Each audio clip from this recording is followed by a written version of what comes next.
හයි යාළුවනේ කොහොමද ඔයාලට?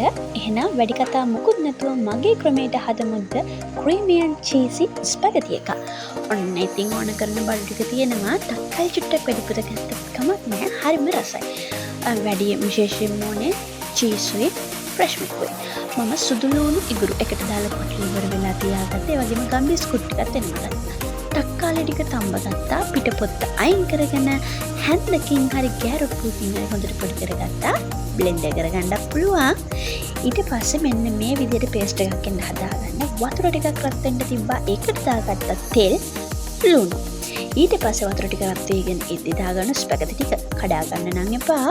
ඊට පස්සේ ඔන්න අර ටික තැම්බෙද්දි අපිට ඊටු ටිකක් දාලා තඹ ගන්න පුළුවන්. මෙන්න ඉතින් තැම්බෙන ගමන් තමයි ස්පැගටි ටික තියෙන්නේ. හරි.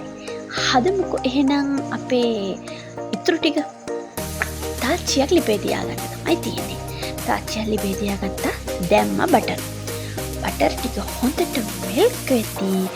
ඒකට දාගන්න ඕනේ අපි තලාගත්ත ඉඟුරු සුදු ලුණු. මේකට සුදු ලුණු පොඩ්ඩක් වැඩිපුර දැම්මම නම් ඇත්තටම රහයි. හරිද? ඔන්න බලන්නකෝ මම දානවා දැන් ඉඟුරු සුදු ලුණු. අතින් දානවා කියලා හිතන්න එපා. ඉතින් අත හොදලා ඉන්නේ. ඉතින් ඉඟුරු සුදු ලුණු දාලා මේක චුට්ටක් මේ තෙල් එකේ බැදෙන්න දෙන්න. හරි සුවඳක් එනවා. හරිද? මෙන්න මේ විදිහට සුවඳ එද්දී මම ඒකට ඇඩ් කරගන්නවා සොසේජස්. බලමුකෝ සොසේජස් දාන්නේ කොයි වෙලාවටද කියලා.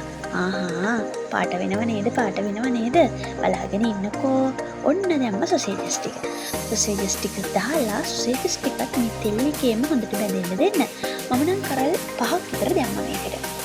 පස්සේ ඔන්න තෙල් එකේ කලවම් කරලා සොසේජස් ටිකත් බැදෙන්න දෙනවා. සොසේජස් ටිකෙත් පොඩ්ඩක් පාට වේගෙන එද්දී ඒකට ඇඩ් කරන්න ඕනේ කරපිංචා ඇඩ් කරලා ඔන්න ඒකත් බෙදෙන්න දීලා දානවා ලුණු ටික ලස්සනට කපා ගන්න ඉතින් මම කපලා තියෙන කැතර. හරි. ඔන්න ඒ ටික ඔන්න ලස්සන පාටට එද්දි දැම්ම අපි හදාගත්ත තක්කාලි පේස්ට් ටික. දාලා ටික වෙලාවක් තියන්න ලිපේ ගින්දරත් බලන්න. අන්න ඔහොම තියලා ඉවර වෙලා මේකේ හොඳට තක්කාලි පේස්ට් ටික මේ සේරම මිශ්‍රණය හොඳට කලවම් කරගන්න ඕනේ. ඔන්න ඊට පස්සේ ඇඩ් කරන විශේෂම දේ ෆ්‍රෙෂ් මිල්ක් අපි තඹ ගන්න ස්පැගටි වල ප්‍රමාණය අනුව මුල දාගන්න. මගේ පස්සේ උනත් දාන්න පුළුවන්. ඒකට දාගත්ත චීස් කැරි ටික. චීස් දාද්දී උඩට පොඩි පොඩියට කපලා දාගන්නත් පුළුවන්. හරි. ඔන්න චීස් දාලා මම ගන්න බිස්කුට් පොඩ්ඩක් දැම්ම දාලා අර මම චීස් කුට්ටි පිටින්නේ දැම්මේ. ඔන්න ඒක හැන්දේ හොඳට පොඩි කරගන්නවා. පොඩි කරලා මේක චුට්ටක් උතුරගෙන එද්දී තඹගත්ත ස්පැගටි ටිකක් කව කරන්න යන්නේ. රස පාටයි නේද දැන්නම. ඔන්න ස්පැගටි ටික දාලා මේක හොඳට කලවම් කරගන්නවා. කලවම් කරගෙන මේක පොඩ්ඩක් උක්කු වෙනකන් දෙන්න ඕගොල්ලෝ. උක්කු වෙනකන් දීලා ලිප ඕෆ් කරගන්න. මොකද ලිපේ රස්නෙට තව එක උක්කු වෙනවා.